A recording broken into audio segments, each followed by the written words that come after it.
To kick off the 2025 year of the Local Click, we welcome Boyd and Jackie Pitts with Boyd's Garage, and also Brother Jason Lohorn with Proving God's Will podcast and Salem Baptist Church. Justin is back with more tech tips and tech news roundup, and lots of more information coming your way. Stay tuned. Learn more about fun local events and interesting people throughout the heart of Middle Tennessee, with a dash of everyday tech talk thrown in for good measure. The Local Click starts now. Hello, everyone. Welcome to the January edition of the Local Click. The Local Click is the technology-based podcast brought to you by DTC Communications each and every month, where we talk all things technology and local people. And back with me again this month, Mr. Justin Malden. Hello, Justin. Happy New Year to you. Burr, it is cold outside. Yes, it is. We get to experience everything here. So I'm saying it's cold now on the day of recording this. And, you know, when this podcast releases in just a few days, it may be sunny and 70. Exactly. Maybe everybody maybe listening to this going, I don't know what he's talking about. It's actually really nice outside right now. Yeah, that's right. So, yeah, it's Tennessee. If you don't like the weather, just wait for tomorrow. And there's a lot of truth to that. So I think 2025 should be a very interesting year technology-wise. There's a lot of AI things I'm sure still coming down the pipeline. We seem to talk about that quite a bit. But you also have, you know, Apple's always at the forefront of everything, Google as well. Is there anything kind of big picture-wise you're thinking 2025 may look like? So actually the big thing that I'm looking forward to, and we'll see this over the next couple months, hopefully, because we're about to see something that I don't know has ever really happened, is it's going to be GPUs, graphics processing units, which really, when you talk about AI, those are used quite a bit in AI. But you're looking right now at, there's really three big manufacturers, NVIDIA and AMD, and Intel is jumped into that game too over the past few years, where they're looking at introducing new graphics cards. I'm just going to say graphics cards or GPUs. And so you may think, you know, oh, you're going to use those for video gaming, or, you know, maybe use it for video editing. No, the AI front is going to be where I think they're going to take a big leap, as these chips are not like you think of processors in a computer. They're not as specialized. They can't do as many tasks as your computer processor can, but the tasks that they can do, they're much more efficient and powerful at. Yeah. And so as they're making these things more capable and more power efficient, and as Elon Musk is in the baby stages, beginning steps of building his supercomputer out in Memphis, probably one of these chips that's being announced is going to be right here in the state of Tennessee in a large quantity, running what's going to be the world's fastest supercomputer at some point. Yeah. I'm really interested to kind of hear how all these companies are going to keep up with the power demands. And we talk about that, you know, a little bit about the power draw that these big data centers need to process all this information, that sort of thing. I think on the big scale, if on the national spotlight, you're going to hear more politicians and more people that have influence talking more about all the power needs it's going to take to keep all this going. Yeah, you know, it's very interesting. All the things are more energy efficient themselves, but the scale at which we use them at is so large. It's more than offset any power savings. And, you know, we've talked previously about, you know, Google entering into contracts and agreements with modular nuclear suppliers for energy in Europe. You know, and that's the thing, you know, is that the type of energy source that we're going to need? Because it's a more on demand, you can control it more. Really here, we're all about hydroelectric. But hydroelectric does ebb and flow a little bit depending upon the water flow. It's not as consistent. So it's interesting to think, you know, as you said, how are we going to get this power and how we're going to get it to the grid and to these facilities that need it? Because we're rural cooperative. Right. Our electric demands are met by rural cooperatives as well. For the most part, there's some municipalities that offer their own electric service, but they're still buying it from the TVA. That's who, even those rural cooperatives, that's who they're buying it from. Yeah. And so, you know, we're blessed in the fact that at least where we live, we don't worry about energy consumption. And sometimes, we get told, hey, you need to, we're talking about the cold weather. You need to let back on your usage a little bit. Turn that thermostat down a couple degrees, maybe think about, washing larger loads of clothes. Right. That's the things that we worry about, not, hey, we've got blackouts for days. Right. And so that's where it is now. But as these energy demands increase, it will be interesting. And it's not just the AI front. It's everybody has, and we'll talk about this a little bit later, little small devices all in their homes consuming power. And that adds up. Constantly. Yeah, that adds to it. We've got more and more people who are buying electric vehicles or EVs, and those things need to be charged, and they may be charging at your home, they may be charging at a charger somewhere, but that's additional power consumption 10 years ago that didn't exist. And so as we shift from gasoline fueled to now putting it on the electric grid, and that demand goes up. Yeah, it's going to be very interesting. I just think it's going to drive really the entire future of technology and the amount of it that we're able to use in a way. So speaking of vehicles, we're going to have some interesting guests on this month's episode, as we do each and every month. Well, we'll have Miss Jackie and Mr. Boyd Pitts with Boyd's Garage in Woodbury. They have been there a very long time. People from the Cannon County area will definitely know the name Boyd's Garage because they're kind of synonymous for automotive repair and maintenance here in the area, and they do a great job. So we'll be talking with them in just a moment. But we're going to start with our very first guest for this month's episode, and that's Brother Jason Lohorn, and he is with Salem Baptist Church and has his own podcast called Proving God's Will. We are very lucky and blessed to have Brother Jason Lohorn with the Proving God's Will podcast and Salem Baptist Church. Hello, Brother Jason. How are you, sir? Hey, Nick. Good to be with you here at DTC. Thank you for the invitation. Yeah. We go back. We, of course, you used to be the pastor at a church that I attended years ago, and we've worked on some different projects together, technology-wise and broadcast-wise and stuff like that. So we go back quite a ways on some of this stuff, don't we? I tell you what, maybe my first introduction, I'd built a website while I was your pastor, and then you and I put together a radio ministry that's still going today. I know it. And we put that together, and it worked great. Yeah, I'm proud of some of those things that we started. Obviously, it must have been okay because they're still doing it. So Absolutely. So tell us about all your ties to DeKalb County. I know you've lived in other parts of the country through the years, in your job as a pastor and that sort of thing, but you have some very strong roots to DeKalb County. So talk about that a little bit. You got it. Yeah, Nikki and I both, my wife Nikki and I grew up in Smithville, but we have lived in and around Middle Tennessee, in Kentucky, and even in Ohio for a stint in ministry, but grew up in Smithville, and so DeKalb County native, and blessed to be able to come back home. A couple of times I've come back to DeKalb County to live and do ministry, and in 2019, God brought us back home once again. Yeah. As they say, there's no place like home. That's right. That's right. So you, although you're in ministry and have been for many, many years, you actually got your start, I guess, work-wise, if you will, in the automotive industry. Talk about that and your history in that part of the world. Graduated high school in 1987 from DeKalb County High School, and then went to Nashville and lived in Nashville for a couple of years. Went to school at Nashville Tech, had a part-time job at Beeman Automotive Group. My family jokes and says that if I don't mention Beeman Automotive Group in a sermon, it's not a real sermon. So, but it played an important role in my development as a leader in history.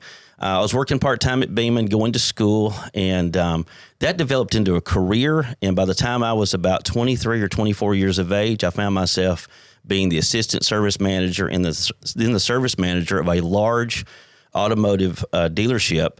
And so... That's a young age for that much responsibility. Absolutely. And I'm not a mechanic. And so, but I'm a people person, business oriented, that type of thing. And they just took me under their wing and they began developing me as a leader. And so I was in a leadership position really from the time I was 19 until I left Nashville. And so just great opportunity. If I dream at night, it's usually a dream about Beeman Pontiac. So it's not nightmares. It's always good. But did get my start there. And prior to that, I wasn't a leader. But it was during those years that God, I think, began developing me and began to speak to me about something else he wanted me to do. Yeah, he was working on you even at that moment of your life, sounds like. He was teaching me things that you can't learn in a book and things that perhaps a seminary can't teach you. Right. And there was leadership lessons that he was teaching me and developing in me that today I still tap into those every single week. Yeah, yeah. So God is kind of helped you go full circle, brought you back to Tennessee, and not only that, back to DeKalb County, and not only that, but in Liberty, Tennessee, and you're the pastor at Salem Baptist Church, which has a very, very long history in this area and been around a very long time. Tell us about the church, and also tell us about how you guys use technology in the church as far as to help you run the day-to-day part of everything. Absolutely blessed to be the pastor of Salem Baptist Church. This church is a historic church in Middle Tennessee. In fact, here recently I found that it is probably one of the first 100 churches, period, in the state. And we're talking about a church that really dates back. If you look at our church, there's 2 dates on the front of it, 1809, which is when our church began. So Thomas Jefferson had just come out of the White House after his second term, and our church is starting.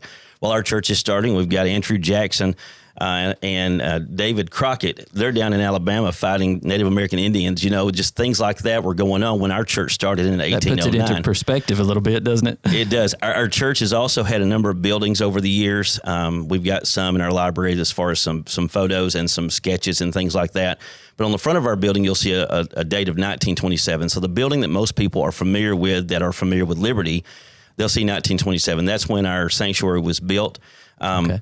So our church has a lot of history. In fact, we've got about 5 families that are still connected back to the original charter members from 1809. Wow. And some of their ancestors are buried right there in the cemetery at Salem, which again is historic.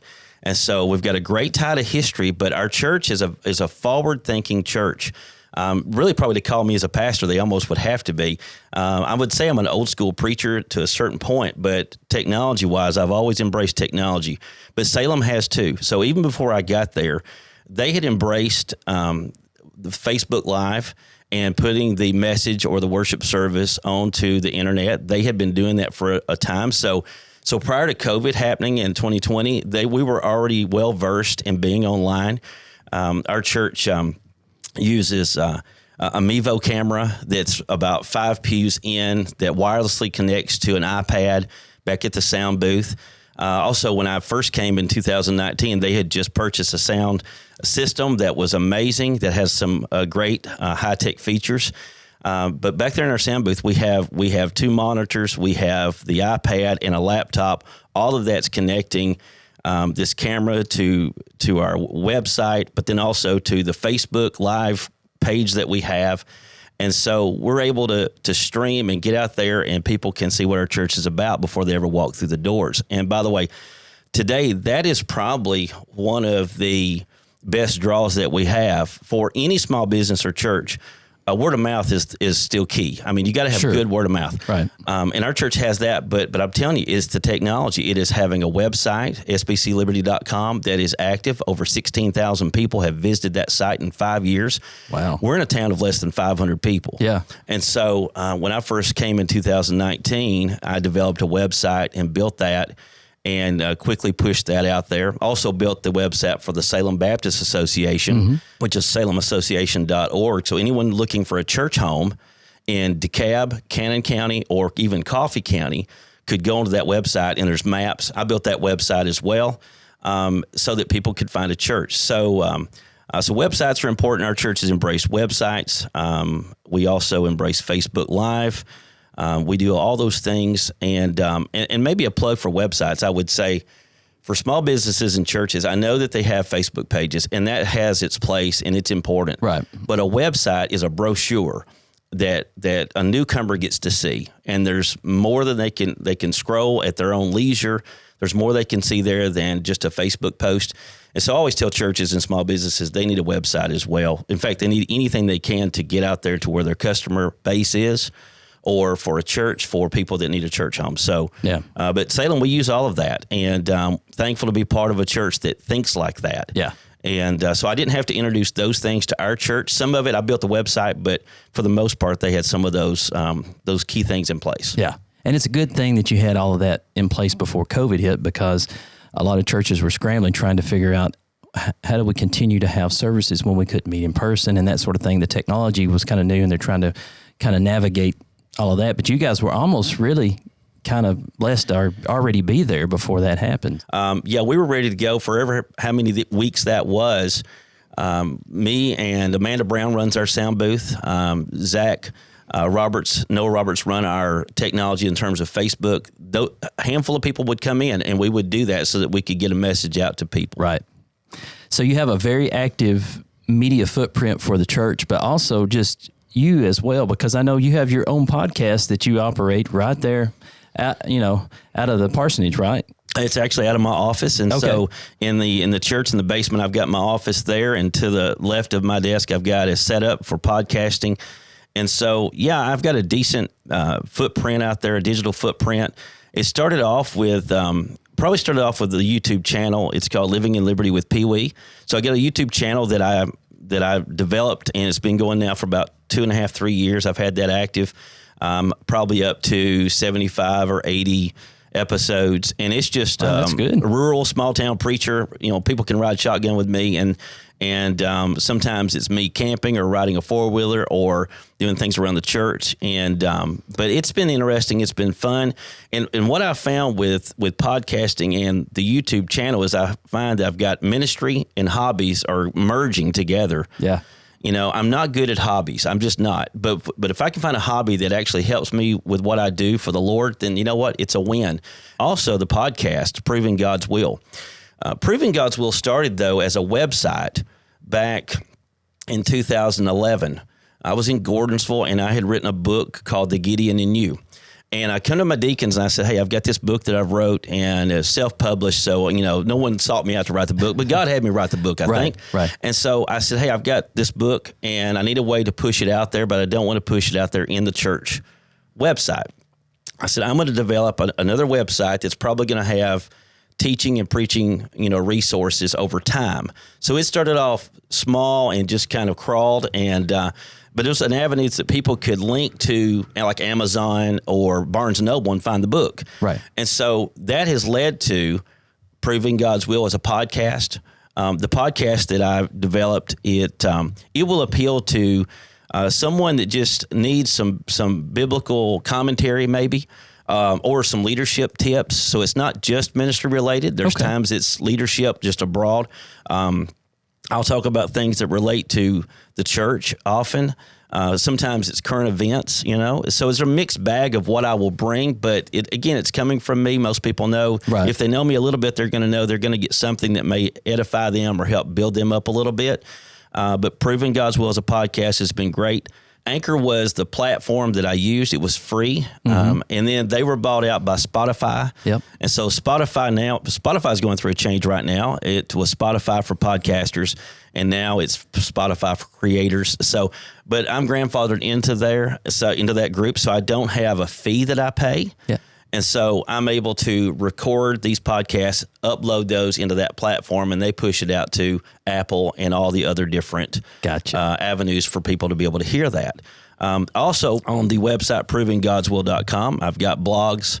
Of course, there's a link to the book. There's just different teaching and preaching resources. So if someone was trying to find, whatever I'm trying to help people with, it's provinggodswill.com. Right. All of it can be found So there. if they go to that website, everything can be kind of linked to that one place. They can consume all of that. You can go there, and from there you can find the YouTube channel. You can find the church Facebook page from there. You can find video sermons from there from Salem Baptist Church. So all of that starts with provinggodswill.com. If they go there, they can find all kinds of things. And you're doing that from Liberty, Tennessee. You don't have to be in Nashville. You don't have to be in Murfreesboro. You don't have to be in a big town to reach the entire world, right? With the way the media is right now. Exactly. And I didn't have to spend a lot of money. That's right. I use a Zoom PodTrack 4 is what I use to create the podcast. And so what is that? Is that like a recorder or a mixer or? Yes. Both. It's Amen. Both. Okay. So it's a small device. It's probably it's probably a little bit more than twice as big as a phone, but it's not huge. It'll fit in a backpack very easily. It's probably about 8 inches long, 4 or 5 inches wide. You can hook up or manage 4 microphones from that device and 4 sets of headphones. It also has a mixer and gain control, so you can control each microphone. If you've got 2 or 3 guests and one is talking very loudly, and that's just their nature, maybe like me, you can back them off a little bit individually. Right. There's also a channel there that if you wanted to have a call in, you wanted to call someone. So if I was recording my podcast and I want to call you, and have you on a segment, I can just call and you can have a remote guest, so to speak. Absolutely. Yeah. You can be piped in, and I can control your volume. And I'm telling you, when I do that, I've done it on a handful of occasions. You really can't tell if they're in the studio with me or not. That's it's awesome. that good. Yeah. Also, too, with that podcast track 4, you also have a device or a control for presets. So the intro music that I found, listen, that is a YouTube copyright-free music. Yeah. It's out there for podcasters. Right. So if you're looking at podcasting, you don't have to spend a ton of money up front. You don't. And you don't have any training in all this, do you? No. No formal training. There's no, I'm going to wake up and automatically know how to do all this. You just kind of jumped in, you researched it and learned how to do it, right? Absolutely researched it. When COVID hit, as a pastor, I'm used to going out. I base out of my office and I'm going here and there all the time. And so we couldn't go the places we normally do. So I began researching, how can I learn to podcast? And so I'm a lifelong learner. If you're a leader, you're going to be a lifelong learner. So I'm like, how can I learn this? So I thought, well, everything seems to be down. I'm going to add something to my ministry toolbox. And so adding podcasting was something I had the time to do it. I learned how to do it, and I had a little bit of know-how, I guess, but not much. I just learned as I went along, and I'm still learning. I'm not perfect at this. One of the greatest lessons, or the thing about podcasting that we have to learn, is that, what message do we have? Or growing up in Smithville, we'd say it's a niche. But today, the fancy way is to say niche. I don't know where they come up with that word. It just sounds like it's more expensive when you say it that way. Yeah. I grew up in Smithville. It's a niche. So my niche is helping people with leadership, right, and helping people that want to know Jesus Christ better. I can help people do that. Right. I can help people some on the technology side of things. Yep. That's kind of my gift, or people skills. I've got some of that. Yeah. So those are my things. And if someone's looking at creating a podcast, they simply need to ask themselves, what is it that I bring to the table? Ask yourself, what is it that maybe other people ask me about? Am I a resource person for my coworkers? Do they always ask me about these things? And if so, you might be someone that can help a lot of people in that area. Right. And you may say, well, I don't know if I help anybody, but you probably do. You just got to ask yourself those questions. And I think that's what I continually try to do, and say, what, how am I helping people recently? What is God using me to do recently? And I'm like, what, then maybe I can podcast and talk about those things, and it'll help somebody. So. And really, I guess if somebody was, maybe they've got the itch themselves to start a podcast and they're listening to you talk about it, like, hey, this is doable, right? But one of the biggest things, you can learn the technology, you can learn how to do it, how to publish it, the equipment and all that. But you've got to have the right content, right? You've got to have something people want to consume, people want to tune in and hear about. And that's kind of what you're touching on. I think you're talking about the niche. That's the hard part. Whatever. Yeah. And even after you've done it for a little while, that's the hard part, is to find out what your audience wants to know about, or what they want to hear. And there's times that you have an idea what that is. There's times they may not know what they want, and you just have to show them something. That's true. There's an old quote of Henry Ford where he said that if he had asked the people what they wanted, they would have said, we want faster horses. But he gave them a car. He gave them an automobile. Right. And they realized, when they saw it, hey, this is what I need. So sometimes we're presenting things to people that they don't even know they need, and it's going to help them. Sometimes they have a need, and we're going to touch on that, and we know it too. But you mentioned earlier about around the world. This is one of the things about being a podcaster or being in this space. You can actually touch people around the world. I'm always amazed at some of the comments I get or the emails I get following up from a podcast or the YouTube channel, either one, where people will comment and say, I'm in Kentucky. I'm a friend of so-and-so that you pastored years ago. And next thing you know, God's using me to speak into their life. In fact, I've got a son-in-law in Cincinnati, Ohio, that works for a golf course. He is an assistant superintendent. Austin does a great job. He helps manage like 27 holes at a golf course, big place. And there's a lady that works in the office or in the pro shop, and she was asking Austin something about life. She just had a question about something, and he pointed her to my podcast. Oh, wow. And next thing you know, she has consumed pretty much whatever I put out there. So, if I put a podcast out there or something in Living in Liberty with Pee Wee as far as the YouTube channel, she'll go and listen to those things, other online resources. And so I've never met this person. And so, and she lives in Cincinnati, Ohio, and I am helping feed sheep there. Amen. Yeah. But then there's comments you get from other states. I listen to other places. It's amazing what you can do. As a podcaster or a content creator, the limits are just, listen, the internet just takes the limits and makes them go away. And again, back to being thankful for the internet, thankful also for Wi-Fi. And, even back at Salem, everything we do there hinges on the fact we need fast internet. Fiber, when fiber was offered to us through DTC Communications, we jumped on that because we needed to have the best or the fastest Wi-Fi that we could have.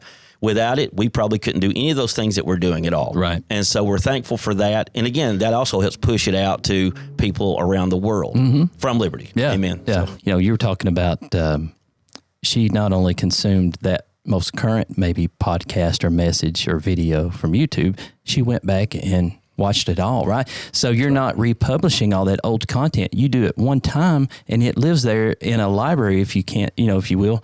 And you can reach people over and over and over and over again for something you did years ago. Oh, absolutely. And it just, I go back and look at the analytics every now and then. I don't get too caught up on that, that'll, right. But I watch it and they all of my podcasts and all of the YouTube episodes, all of it, they just slowly climb.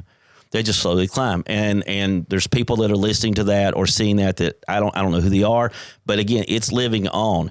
I'll tell you something else I'm doing that my family doesn't quite know about. I've got a podcast that I'm creating that is not published publicly for anyone to see. It's hidden, and it's called When God's Invited. And so something I'm doing with that, because I've got the technology and I've got a little bit of experience, I've been working on my story, mine and Nikki's story. Okay. And so I'm doing something that will outlive us. I'm recording podcasts as I develop the story and go back in our time and look at what we've been through as a family. Yeah. I'm recording episodes and I'm linking and pulling those into the web or into the podcast platform. And in doing so, here in the not too distant future, I'm going to make that go public. But again, no one's going to look for that other than my family, but it's going to give them a narrated account of their mom and dad's relationship and how God has brought us through all these years. Almost so like that's kind of autobiography podcast almost. It is. Yeah. It's a secret. It's a little bit, I just let it out, but it's a little bit of a secret. I think I'm on like episode 4 or 5. The key to this though is just being natural. So if you're looking to create a podcast or even what you and I are doing here today, when you and I are used to being in this situation, being natural is what we have to be. Just be who we are. Yeah, just be yourself, right? And something today, I know we do some editing. There's times I do some editing, but today the current trend is less editing too. It's like just being who you are, mistakes and all, I guess. I don't know. But back when we started the radio ministry, way back in the day when you and I developed that, when I sat down at my desk, I was recording 5 sessions that would be 5 minutes long each. And I would sit down, and early on, I had to wrestle that to the ground. And I just had to say, okay, I just need to be me. I'm talking into a microphone, recording this. Don't overthink this, right? Yeah. I just need to pretend and understand I'm talking to somebody out there that needs to hear what I'm saying. Yeah. And I just relaxed and was able to do it. That's something people do have to get past. Yeah. Just be yourself in the podcast and not try to, watch your P's and Q's so much, how you enunciate things, all those things. I mean, you have to be real, right? You have to be real. Yeah. And people that, it is certainly anyone that knows me, if they hear me trying to be too perfect with my speech, they're going to go, what's wrong with Brother Jason? What's he doing? That doesn't sound right. Yeah. No, he's usually a little more relaxed than that. Yeah. So, yeah. Well, you're doing amazing things, and I'm really proud to see kind of where you've taken all of this, from the beginning of that radio ministry idea that kind of worked on together to now you're worldwide. Absolutely. You're worldwide. So if people want to learn more, I know you kind of mentioned your website, but give that website again, or any places that people can find out more about your podcast or the church streaming and all that sort of thing. A couple of places, a couple of websites I'll point people to. SBCLiberty.com. Okay. And that SBC is like for Salem Baptist Church. So SBCLiberty.com, and then ProvingGodsWill.com. On ProvingGodsWill.com, you can find anything and everything that I'm pushing out there, the podcast, the YouTube channel, And by the way, the YouTube channel is Living in Liberty with Pee Wee. My nickname growing up was Pee Wee, and so everybody that knows me will know that. But people that don't, they're like, why are they calling you Pee Wee? So that's kind of an indictment on me. But ProvingGodsWill.com is probably the easiest way to find all that other content that I send out there, teaching and preaching resources. Awesome. Well, keep up the good work, and I'm subscribed, and I'll keep checking it out. So you're doing a great job. Thanks for the invitation, Nick. I appreciate what you guys do for us at DTC. Thank you. Everybody stay tuned. We've got more of the show coming up in just a moment. Great communities attract talented people to live, work, and raise their families. We've deployed a high-speed network that helps the best and the brightest enjoy better lives in our smart rural community.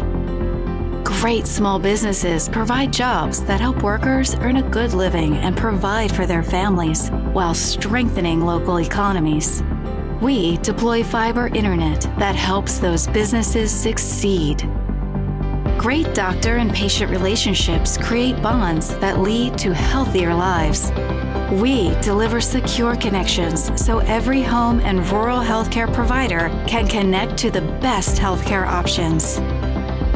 Great schools help knowledge-hungry students learn, think creatively, and follow their passions. We've built the network that helps their dreams take off. Great farmers provide the food that sustains and nourishes our nation and the world. We keep those farmers connected to the technology that ensures their crops can thrive. We've planned, engineered, and constructed a cutting-edge communications network. We're committed to delivering future-proof broadband so our friends, families, and neighbors can live rich lives in smart rural communities across America. Your community is our community. We're your rural broadband partners. You do great things. We make great things possible. Gaming builds real skills for real careers in esports and beyond. Project manager, content creator, customer service rep, software developer. Build your skills with Fiber Gaming Network and DTC. Learn more at fibergamingnetwork.com. It's that time of the show where we always like to relinquish the microphone for just a moment and let Justin take over for a part of the show that we affectionately call Justin's Tech Tips. Justin, take it away. As it is the new year and everybody's got New Year's resolutions set, and I hope that as of right now, with it being so early in the year, that everybody is sticking to those resolutions. Oh, yeah, no doubt. There's different aspects of our lives. A lot of people want to do self-improvement, some various things. But what I want to do is talk about some New Year's resolutions related to technology. There's 3 things. If you can just do one of these, that'll help you throughout the year. And then maybe next year you can implement another one of them. But number 1 is just going to be, everybody just needs to focus on turning those notifications down a little bit. And it's a simple thing. We've talked about decluttering before, but sometimes, if you've got 95 notifications from 17 different apps that are on your phone and you're not paying attention to them anymore because those notifications have become useless to you, right? If they're so prevalent, they don't mean anything.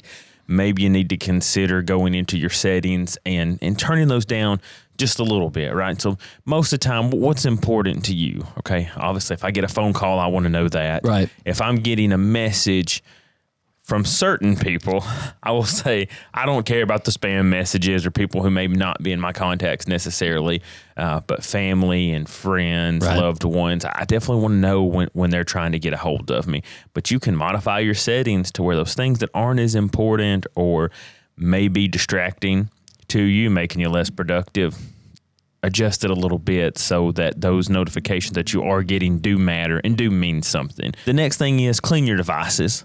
And this goes for cleaning your actual physical device inside and out. So we think of how often we do pick those devices up, how often we touch it and we're touching other things. They can get some dirt and grime and germs on them. So clean them. All right, clean them. We wash our hands often. We need to be cleaning our devices too that we're touching a lot. And then even the inside. This kind of goes with turning notifications down, but get rid of old files and things and clean up storage. You know, Right. You've got your desktop that's got 100 different files saved on it, as somebody that's very near and dear to me. What? A cluttered desktop full of icons that you can't even see what picture's on the background? I don't know who that would be. You know, I know operating over here behind the camera right now, the individual who's watching that, our lovely marketing manager, she's thinking there's no way your desktop's cluttered because I see how your office looks. That's probably what she's thinking. Right. But the digital appearance is better than the physical appearance. I am more organized than it appears, but just get a little bit more organized. And then lastly, just always a friendly reminder, keep your stuff updated. Yeah. Keep your devices updated. You know, recently, with an update actually caused an issue with my device. So I was having an issue where my notifications were about 8 to 10 seconds delayed. And so it was kind of funny. We're talking about turning down notifications, but I would have my device and I'd look and I'd read a message, and then my device would give me the notification for the message after I had set my phone down. And it was delayed, and it was just a bug in the software, because those do happen. Right. But an update in the software fixed that for me. So now I'm not seeing that delay. But what I was thinking was happening, and it became frustrating to the point that I had turned off a lot of notifications because they were useless, because I was getting notified as soon as I set my device down. I'm like, oh, and I'm picking it right back up. And I'm like, no, I just saw this. I don't need this again. Which made your screen time usage really go up. Yes. And so sometimes you have bugs and things that your device is fixed. Of course, it's security vulnerabilities. We always want to stay up to date. You don't want to be the person who hasn't updated your device and something from 2 years ago manages to cause you to get hacked. Right. You know, I know we usually use the term hacked, but you could legitimately that's true. get hacked or have a compromised device if you're not updating. And that's not just a smartphone. Any computer, any sort of device that can be updated through firmware. We have so many IoT, Internet of Things devices that may be attached to your network. If you've got cameras or smart devices or anything of that nature, make sure that you're just double checking those. And, a lot of people do online banking, or they have, family photographs, different things like that you want to secure. You really need to stay on top of your software updates and security updates. It's not always added features you're trying to get when you do an update. It's just making sure that you've patched any kind of security holes that could be out there in your device or your software. Yeah, I had a buddy of mine not too long ago who had his system got compromised. And unfortunately, he did not have a backup system in place, so he did not have anything saved anywhere else, and he lost everything on his device. And it was not due to a hardware failure, which can happen, which is why you should back up. Right. But it was due to something got into his system, managed to take his system over, and he got infected with malware, and he lost it all. So I hope everybody is successful with whatever you choose to do. I hope that you can stick to it and not give up in January or February. By the end of the year, be successful in this and anything else that you want to do in life. That's right. We are very welcome to have very special guests with us from Boyd's Garage. We have Miss Jackie and Mr. Boyd himself from Boyd's Garage. How are y'all doing today? Doing good. We're doing great.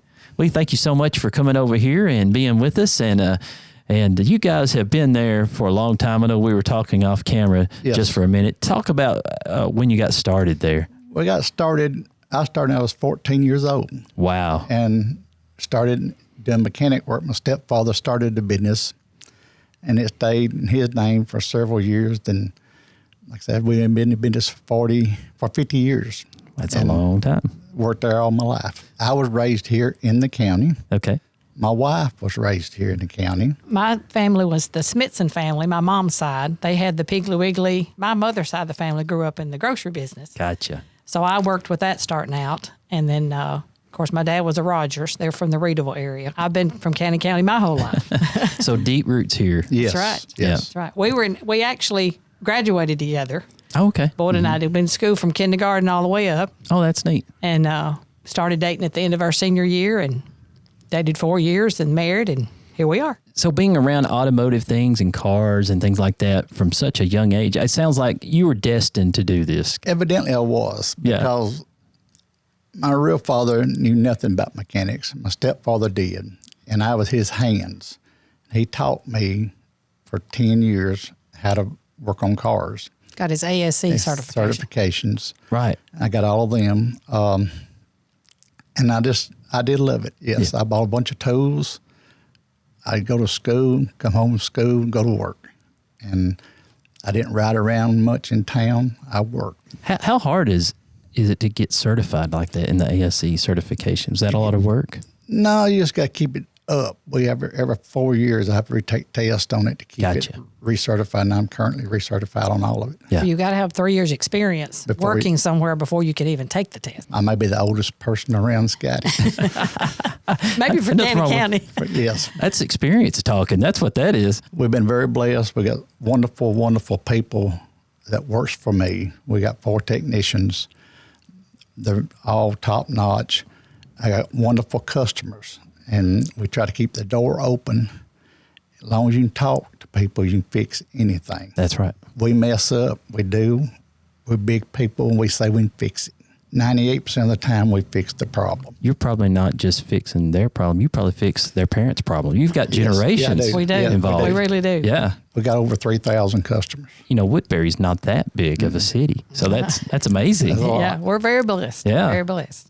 Well, what are some of the different kind of services that you offer there? Okay. We do offer electronic work on computers and stuff. We got the latest diagnostic equipment out there. The latest air conditioning machines, 2 different kinds of them. We got them. We do alignments. We sell tires. We do balancing tires. We do suspension work, brakes. We probably do 40, 50% diesel work. Wow. Yeah, we do a lot of diesels. We're just very, very blessed to have good employees that knows. All of my employees been there a long time. You know, that's such a specialty that a lot of times that the diesel work is really hard to come by. Somebody that really knows their stuff that Right. can fix those kind of problems. Yes, They're they're- complicated. Yes, and getting They worse. are. Getting worse every And day. get worse, yeah. You got Yeah. DEF fluid and everything else to worry Yes. about Oh, now. yeah. That's right. Yep. Yes. Yeah. And then alignments is another thing I think that a lot of people might be surprised to know about because not many people locally do that. Alignment does not make your car not shake. Keep your car in line. You don't wear your tires out, then it don't shake, and the tires last a lot longer. Right. Most people wait till it's too late. I want my car lined up. You can line it up, but you still have the shake because you done burnt your tires. Yeah. Yeah. So the time to do an alignment is Every time you put tires on, and you should do it at least once a year. tires are a big investment these days. Huge. Big, and keep them rotated, regardless where you buy them at. Keep them rotated. That's That's right. one thing. When we sell a set of tires, we recommend an alignment Yeah. because you want to know, and the tire manufacturer too, if there is a warranty on it, they're going to want to see that you lined it up Right. at the time you had the tires put on. And that's one thing our alignment guys, he's 40-year veteran in doing alignments. Yes.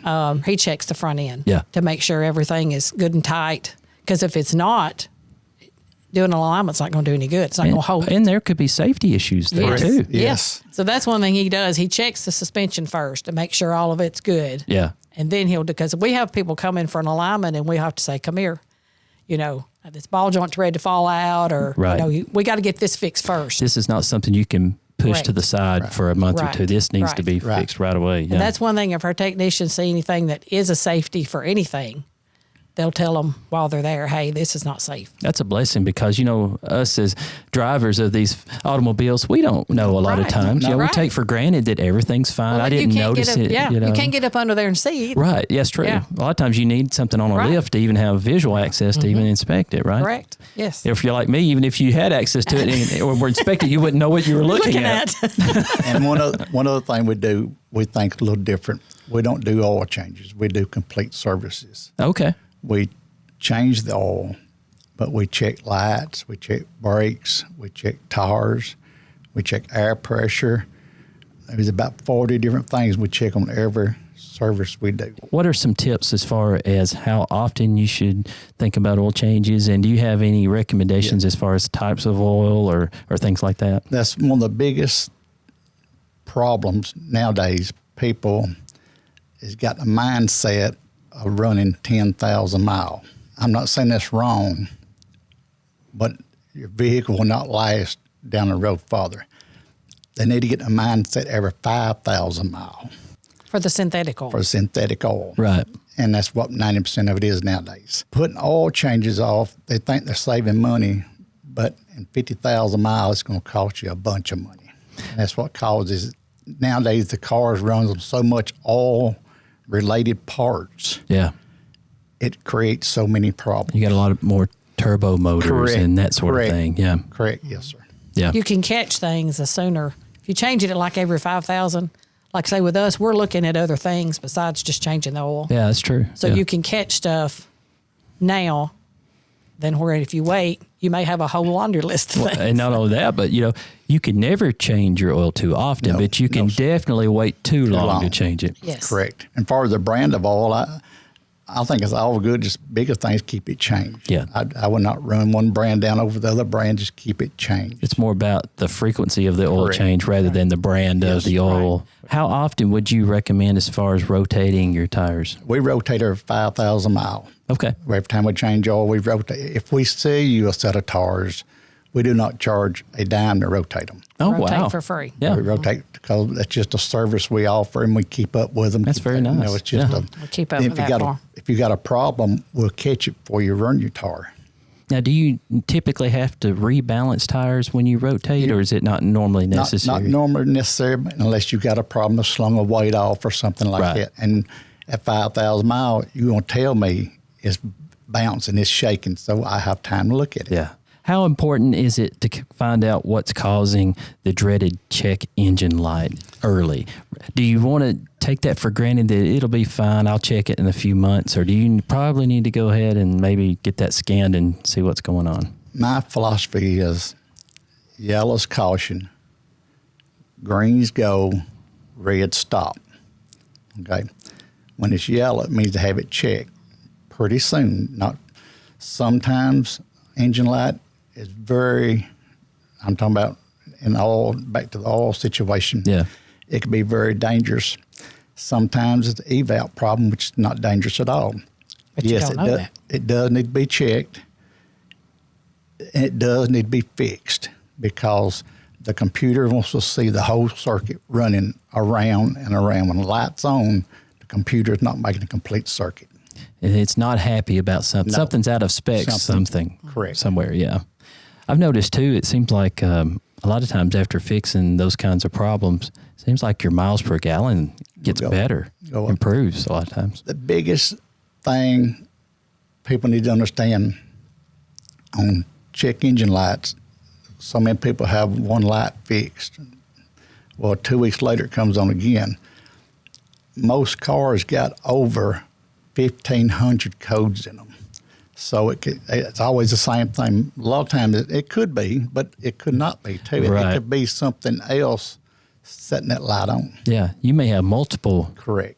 Notifications and you just Yes. can't tell what's... Yes. Yeah, that's a good point. I never thought about that. Yes. Everybody, when it comes back on, it's done the same thing it was. Well, it could be, but it could also have a whole totally different problem. How important is it as far as using the internet for your business to do what you do? I'm sure for research and things like that, it's invaluable, right? Yeah. He remembers the days of the books, Yes. catalog, parts catalogs, and looking up how to fix stuff in manuals. But now our guys use it every day. Every day. Yes. We would be hurting without it. Yeah. Yeah. And it changes so quick. The information changes so quick. Yes. Now you can stay Yes. up with it a lot. Yes. We order our own parts. Credit card Yeah, processing running. and Or your payments. We do that. And the software we use to run the shop retains all the customer's history. Somebody will call up and say, I think I had my starter just replaced 6 months ago, and you'll look back, well, that's been a year and a half ago. It just feels like 6 months ago. You just can't remember all that. Yeah, But it's that's a lot to wonderful to keep be up. able to access all that. Oh, yeah. And keep all that. And that's one thing we do is keep up the history of everybody's vehicle. And like I say, some people will sell their vehicle, and maybe when one of our other customers purchase it, we can just transfer all that That's history handy over. too, yeah. But yeah, the techs look it up. There's service tech bulletins on stuff, and they just check it. It saves a lot of time. And we're on Carfax. Yes. Everything runs through our shop. Oh, great. Goes to Carfax. Yeah. If That's we do handy your too. vehicle, you can actually download the Carfax app and choose us as the garage, and you can actually access your history. What's your favorite part about running a business in Woodbury, in a small town you're so connected with and you know everybody in? What's that like? It's the people we get to meet every day. Relationship. We build. And if it wasn't for them, I wouldn't be there. It's like family. It is. It's more than just a job when you Yes. enjoy being around it. You see people not only in the shop, you see them out in the community, and Yeah. it's a good feeling. Yeah. Yeah. Yeah. Well, you guys are very well respected, because I've talked to a few people and bring up your name, Boyd's Garage, and I go, yeah, they're good people. And I've also had people, they really know their stuff. I have had that happen. Yeah. So We appreciate that. well, if people want to learn more about Boyd's Garage, or make an appointment, quit putting off that check engine light, that sort of thing, what's the best way to get in touch with you? Phone, for sure.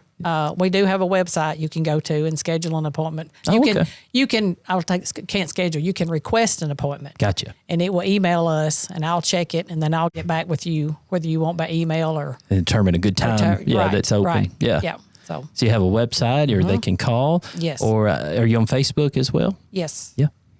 That's awesome. Yep. All right. Well, Boyd, Jackie, we appreciate you being here today. Good Thank luck you. on everything that Thank you're doing. you. And in another 50 years, we'll meet again and we'll Really discuss good. this. How's that? Thank you very We'll much. go ahead and make good. an appointment for That's this. right. All right. Sounds good. We'll All do right. that. All right. Appreciate you so much. Thank you. Thank you. Everyone stay tuned. We got more of the show coming up in just a moment. Do you know what room the router's in? I can't get onto my Zoom meeting. Try it in our spacious new family room. Okay. Still not working. Try it in our beautiful backyard. Still nothing! Your new home checked everything off your list, except for internet from DTC. Oh, come on! Sign up at dtccom.net for fast and reliable internet. I'm going to hand it back to Mr. Justin for his part of the program we call Tech News Roundup. Justin? Not in this part of the world, but over on the southern hemisphere, on the other side of the Pacific Ocean, there has been a big uproar lately in the country of Australia. They recently passed a new bill that bans the use of social media for anyone 16 years or younger in the country. Whoa. So I don't have children who have social media yet. I don't have a teenager or anything like that. But I would imagine that there's probably a lot of teenagers in Australia that are not happy. I can imagine. Right now. There's probably even some parents who probably aren't happy that they're being told, what to do and not to do with their Right. children. But I think that it's a delicate conversation to have about social media usage. There are pros, but there are several negatives to it as well. It's interesting here. The Prime Minister for Australia, specifically when asked about this, cited the risk to physical and mental health for children from excessive social media use. Right. I think it's one of those things. Social media is fine, definitely in moderation, but there's various avenues, I think, of things that we talk about that can be addicting to people. And oftentimes that comes in the forms of physical substances, but I don't know if we talk about the mental aspect of it as much. And I think there's some science that readily shows that, there's dopamine addiction. We see social media now with so much short form video.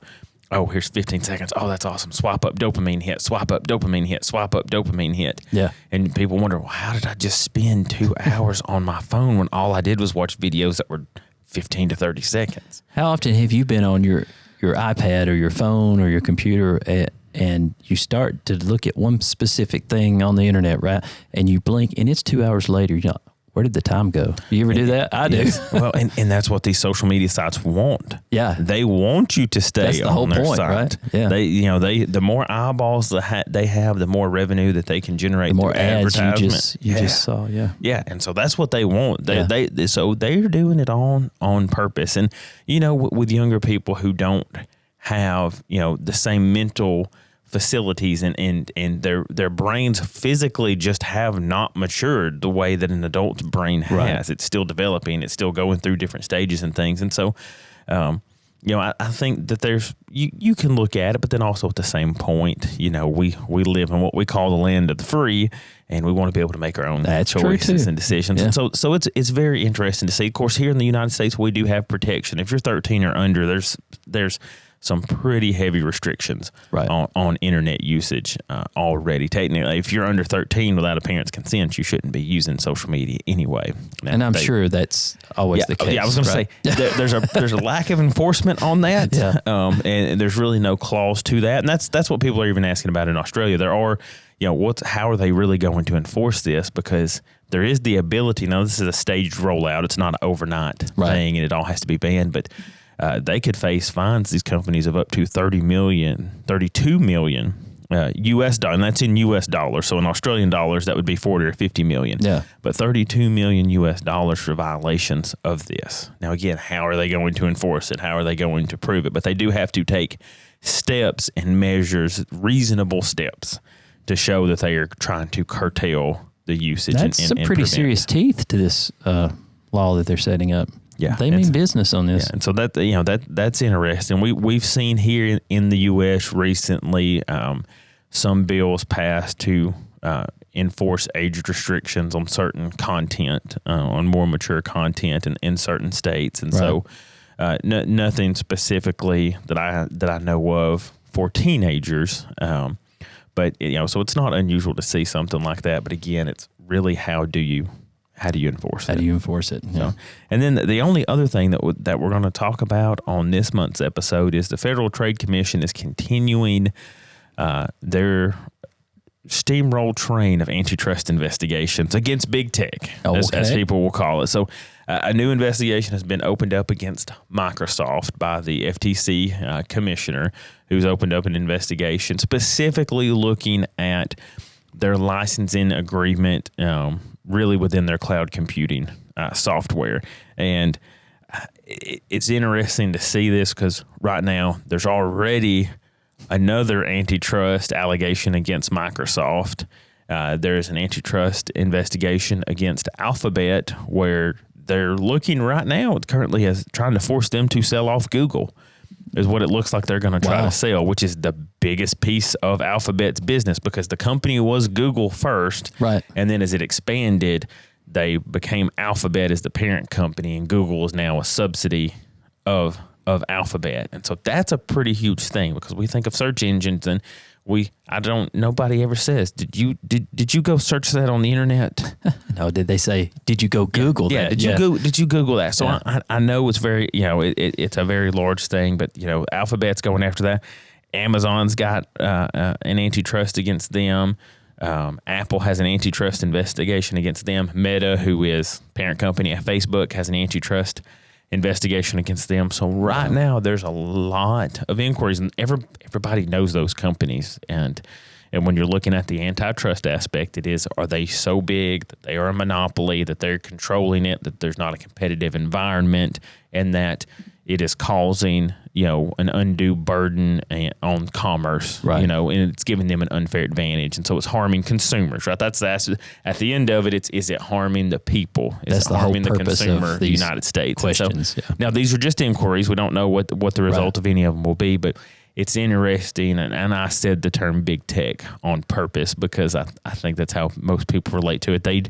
Those companies are responsible. Literally, those 5 companies are responsible for about 80% of internet traffic. Yeah, on the web, and so you've got 5 companies that make up 80% of what the world does or is associated with it or touches it in some form. That's a good point, though, and it shows you how successful they are too. Yes, yeah, very successful, which is why they have eyeballs on them. So again, you're that big, somebody's probably gonna look at you. Somebody's going to want to know what you're doing. Yes. Yeah. All right. Well, thank you, Justin. I appreciate it.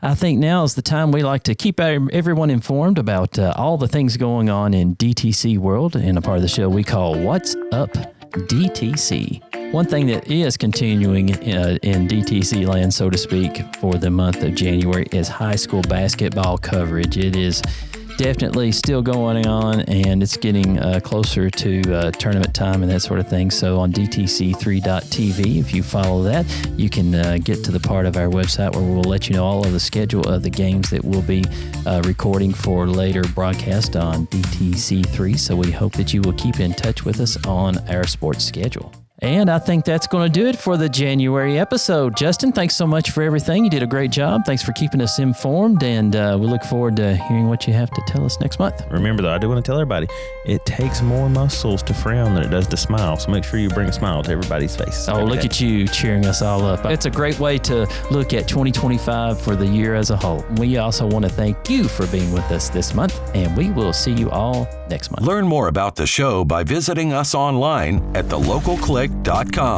Also, be sure to subscribe to us on your favorite podcast or video platform so you won't miss our next episode of The Local Click. See you next month.